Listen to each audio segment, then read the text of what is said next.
Movie की शुरुआत में हम न्यूयॉर्क को देखते हैं जो पूरी तरह वीरान हो चुका था। गाड़ियां सड़कों पर बिखरी पड़ी थी और यहाँ एक भी इंसान नहीं था, क्योंकि आज से 10 साल पहले एक जहरीले वायरस की वजह से सारे इंसान खतरनाक ज़ॉम्बी बन चुके थे। ये ज़ॉम्बी कोई आम ज़ॉम्बी नहीं थे, बल्कि बहुत समझदार और खतरनाक थे। ये अंधेरे में छुपकर प्लानिंग के साथ वार करते थे। यहाँ बस एक ही इंसान जिंदा बचा था। क्या ये अकेला सरवाइव कर पाएगा कि नहीं, देखेंगे आज की इस वीडियो में। कहानी शुरू होती है एक डॉक्टर से जो एक न्यूज चैनल पर इंटरव्यू दे रही होती है। इसमें वो बताती है कि हमने कैंसर का इलाज ढूंढ लिया है और उसको 10,000 कैंसर पेशेंट्स पर टेस्ट किया गया है, जिससे वो सभी पेशेंट्स बिल्कुल ठीक हो गए हैं। कुछ दिन बाद हम डॉक्टर विल को देखते हैं जो अपनी वाइफ जूलिया और बेटी एलिस के साथ कार में एयरपोर्ट की तरफ जा रहा होता है। जब वो लोग एयरपोर्ट पहुंचते हैं तो देखते हैं कि शहर के सारे लोग वहां आ रहे थे, क्योंकि वो सब इस शहर से बाहर निकलना चाहते थे। असल में जिस डॉक्टर ने 10,000 पेशेंट्स पर कैंसर की दवा इंजेक्ट की थी, शुरू में तो वो सब ठीक रहे, लेकिन कुछ महीनों बाद उस दवाई का बुरा असर शुरू हो गया और वो लोग ज़ॉम्बीज में बदलने लगे। वो रोशनी में नहीं निकल सकते थे क्योंकि धूप में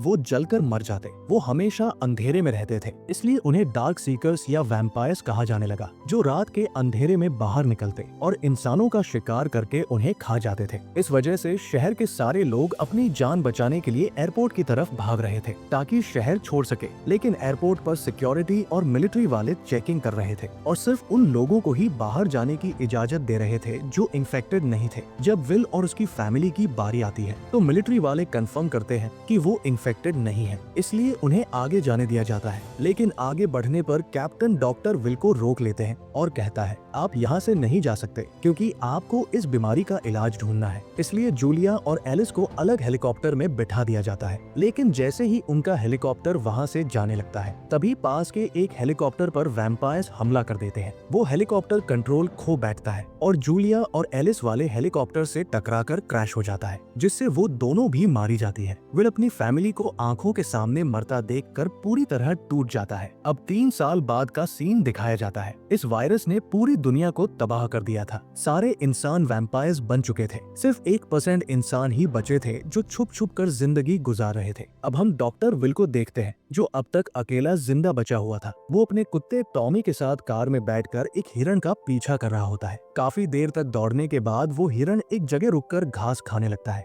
विल उसे मारने ही वाला होता है कि अचानक एक शेरनी उस हिरण पर अटैक कर देती है। उसके बाद एक और शेर वहां आ जाता है। इसी वक्त विल की घड़ी में अलार्म बजता है। वो देखता है कि सूरज ढलने वाला है और जल्दी ही अंधेरा छा जाएगा और वैम्पायर्स बाहर निकल आएंगे शिकार के लिए। इसलिए वो अंधेरा होने से पहले टॉमी के साथ घर लौट जाता है। वहाँ दोनों खाना खाकर अंधेरा होने से पहले घर के सारे दरवाजे विंडोज बंद कर देते हैं और लाइट्स बुझा देते हैं ताकि वैम्पायर्स को लगे कि घर खाली है। फिर विल अपने डॉग के साथ बाथरूम में जाकर सो जाता है। कुछ देर बाद बाहर से डरावनी आवाजें आने लगती है, मतलब वैम्पायर्स बाहर आ चुके होते हैं। अगले दिन विल अपनी बेसमेंट लैब में इस वायरस का इलाज ढूंढने की कोशिश कर रहा होता है। विल ने लैब में काफी सारे चूहे पकड़ कर रखे हुए थे जिन पर वो अपने एक्सपेरिमेंट्स करता था। वो देखता है कि सारे चूहे अभी भी पहले जैसे ही हैं, लेकिन तभी उसकी नजर उस एक चूहे पर पड़ती है जिसे उसने पिछली रात दवाई दी थी। वो चूहा बिल्कुल नॉर्मल दिखाई दे रहा था। ये देखकर वो बहुत खुश होता है क्योंकि उसे लगता है कि उसने वायरस का इलाज ढूंढ लिया। अब टाइम आ गया था इस दवाई को किसी वैम्पायर पर टेस्ट करने का, इसलिए वो पहले अपने डॉग के साथ बाहर जाकर रोज की तरह रेडियो पर अनाउंस करता है कि अगर कोई जिंदा इंसान ये मैसेज सुन रहा है और वैम्पायर से बचना चाहता है तो दिन में ब्रिज के पास मुझसे मिलो, मैं तुम्हें खाना और रहने के लिए सेफ जगह दे सकता हूँ। इसके बाद विल एक जहाज की टेल पर गोल्फ खेलने लग जाता है। तभी अचानक उसकी नजर एक हिरण पर पड़ती है। दोनों आज के खाने के लिए उसका शिकार करने लगते हैं, लेकिन भागते भागते वो हिरण एक अंधेरी बिल्डिंग में घुस जाता है। टॉमी उसके पीछे वहाँ चला जाता है। विल बहुत डर जाता है क्योंकि दिन में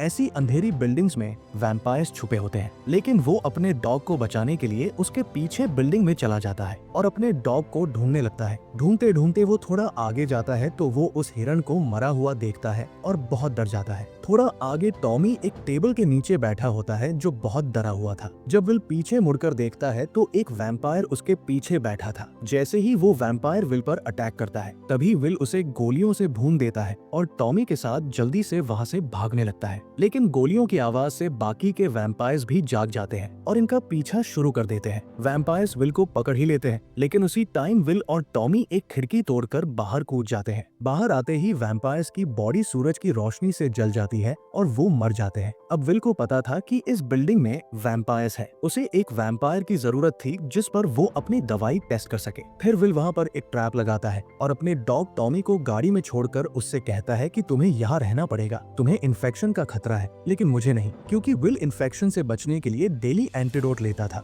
थोड़ी देर बाद उसके ट्रैप में एक वैम्पायर फंस जाता है। वो जोर जोर से चिल्लाता है लेकिन विल उसे शांत कर देता है। तभी एक और वैम्पायर अपने साथी को बचाने आता है, लेकिन धूप की वजह से उसकी स्किन जलने लगती है और वो कुछ नहीं कर पाता। विल उस वैम्पायर को पकड़कर अपने लैब में ले जाता है और उस पर वही दवाई इंजेक्ट करता है जो उसने चूहे को दी थी। वैम्पायर की सांसें बहुत तेजी से चल रही होती है। इंजेक्शन के बाद उसकी सांस धीरे धीरे नॉर्मल होने लगती है। विल को लगता है कि उसकी दवाई काम कर गई है, लेकिन तभी वैम्पायर को होश आता है और वो जोर से चिल्लाती है और बेहोश हो जाती है। इससे विल की सारी उम्मीदें टूट जाती है क्योंकि उसकी दवाई वैम्पायर्स पर काम नहीं करती। विल एक वीडियो रिकॉर्ड कर रहा होता है और कहता है कि जो दवाई मैंने बनाई है वो मेरे लिए तो काम कर रही है, लेकिन जो लोग पहले से इन्फेक्टेड हैं उन पर ये बिल्कुल इफेक्ट नहीं कर रही और मैं लगातार कोशिश कर रहा हूँ ताकि उन वैम्पायर्स को वापस नॉर्मल इंसान बना सकूं। अगले दिन वो फिर से एक उम्मीद के साथ बाहर निकलता है। रेडियो में अपना मैसेज छोड़ता है कि अगर कोई सर्वाइवर जिंदा बचा है तो मुझसे मिलो। शाम को जब वो घर वापस आ रहा था तो उसने रास्ते में एक आदमी को देखा। जब विल उसके पास गया तो उसे पता चला कि वो कोई आदमी नहीं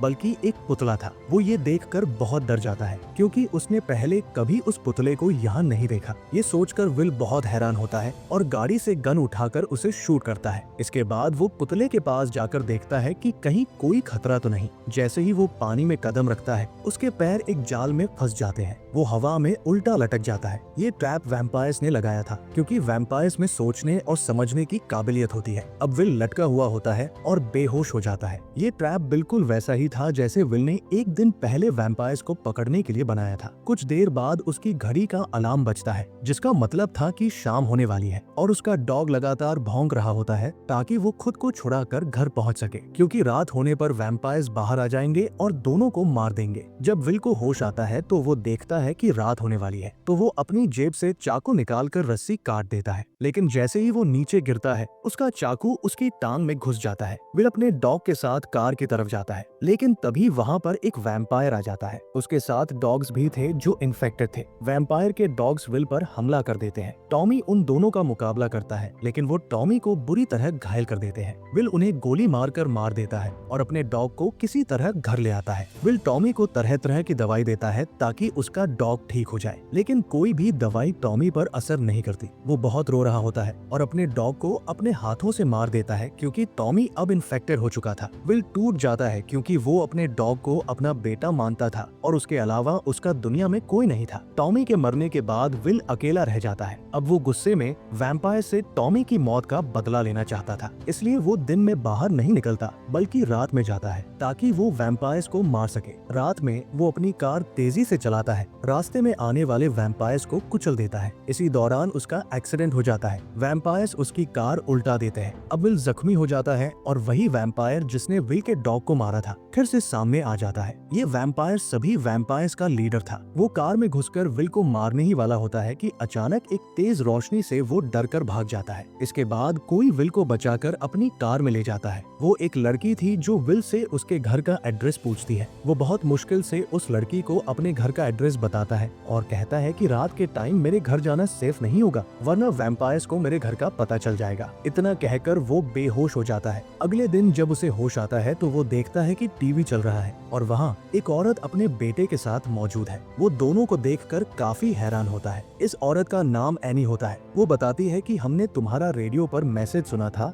और लोकेशन ढूंढकर यहाँ पहुँच गए। वो ये भी बताती है कि हम उस ब्रिज पर पूरा दिन तुम्हारा इंतजार करते रहे जहाँ तुमने बुलाया था, लेकिन तुम नहीं आए। फिर हमने देखा कि तुम वैम्पायर्स के बीच फंसे हुए हो, इसलिए हम तुम्हें बचाने आए। वो विल को ये भी बताती है कि हमारे सारे साथी वैम्पायर्स के हाथों मर चुके हैं। अब हम दोनों उस जगह पर जाना चाहते हैं जहां और भी सर्वाइवर्स हो सकते हैं, जहां वायरस ना हो। विल कहता है कि मैं पिछले कई सालों से यहाँ रह रहा हूँ, यहाँ ऐसी कोई भी जगह नहीं है। लेकिन एनी को यकीन था कि ऐसी जगह मौजूद है। शाम होने से पहले विल रोज की तरह घर लॉक करने लगता है। उस वक्त एनी और उसका बेटा भी वहाँ होते हैं। लॉक करते वक्त बाहर से वैम्पायर्स की आवाजें सुनाई देती है। वो घर के बिल्कुल पास आ चुके होते हैं। विल को शक होता है और वो पूछता है कि तुम मुझे कब घर लेकर आई थी। वो बताती है कि सुबह होने से पहले। विल कहता है कि जब तुम मुझे ला रही थी तब वैम्पायर्स ने हमें देख लिया होगा और अब उन्हें हमारी लोकेशन का पता है। विल इसके लिए पहले से तैयार था। उसने घर के बाहर काफी माइंस लगा रखी थी ताकि कोई अंदर घुसे तो धमाके से मर जाए। जैसे ही वैम्पायर्स आगे बढ़ते हैं,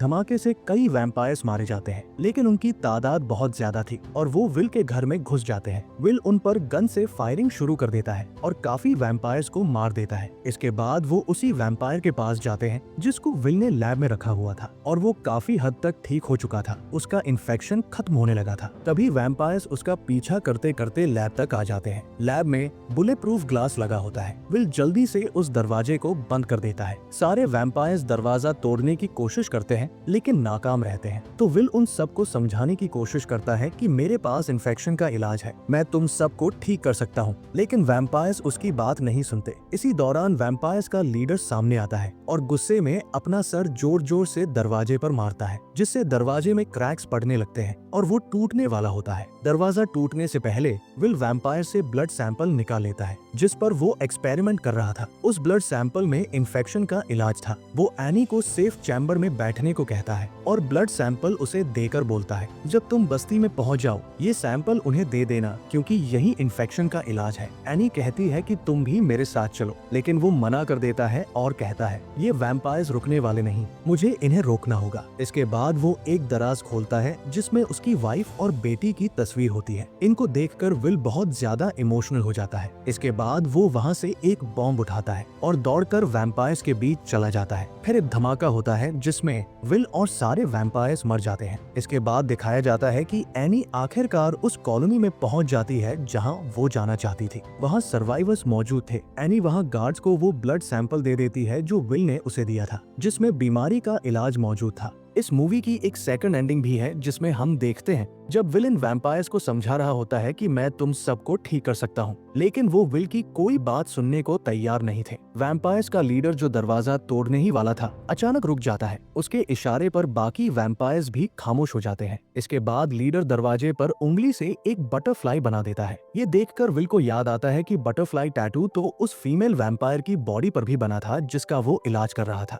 विल तुरंत समझ जाता है कि वो लोग क्या चाहते हैं। वो अपनी बंदूक नीचे रख देता है और उस फीमेल वैम्पायर की बॉडी से सारे इक्विपमेंट निकाल देता है, जिससे वो फीमेल फिर से खूंखार वैम्पायर में बदलने लगती है, लेकिन नींद की दवा की वजह से अभी भी बेहोश थी। इसके बाद विल एनी से दरवाजा खोलने को कहता है। ये सुनकर एनी घबरा जाती है, लेकिन विल उसे समझाता है कि मुझ पर यकीन रखो, इसके अलावा कोई और रास्ता नहीं है। ये सुनकर एनी दरवाजा खोल देती है और विल उस फीमेल वैम्पायर को उसके साथियों के हाथों सौंप देता है। वैम्पायर्स का लीडर बहुत गुस्से में था। ऐसा लग रहा था कि जैसे वो कह रहा हो कि हमें हमारे हाल पर छोड़ दो। इसके बाद विल एक इंजेक्शन लगाकर उस फीमेल को होश में लाता है। जैसे ही वो होश में आती है, लीडर उसे उठा लेता है। उसी पल विल को एहसास होता है कि वैम्पायर्स कोई जिंदा लाश नहीं थे। वो खूंखार जरूर थे, लेकिन उनमें सोचने समझने की खासियत मौजूद थी। उनमें हर तरह की फीलिंग्स मौजूद थी जैसे इंसानों में होती है। वो सब अपने इलाके में एक फैमिली की तरह रहते थे। लीडर को विल पर बहुत गुस्सा आता है क्योंकि विल उनके साथियों को पकड़कर इलाज के नाम पर मार रहा था। विल को भी अब ये बात समझ आ चुकी थी। वो वैम्पायर्स से माफी मांगता है, जिसके बाद वो उसकी जान बख्श देते हैं और अपने साथी को लेकर वहाँ से चले जाते हैं। अब विल भी उन वैम्पायर्स को उनके हाल पर छोड़ देता है। इसके बाद विल और एनी कॉलोनी की तरफ निकल पड़ते हैं, इस उम्मीद में कि शायद वहाँ सच में सर्वाइवर्स हो। और इसी के साथ ये फिल्म खत्म हो जाती है। आपको कौन सी एंडिंग ज्यादा पसंद आई, कमेंट करके जरूर बताएं।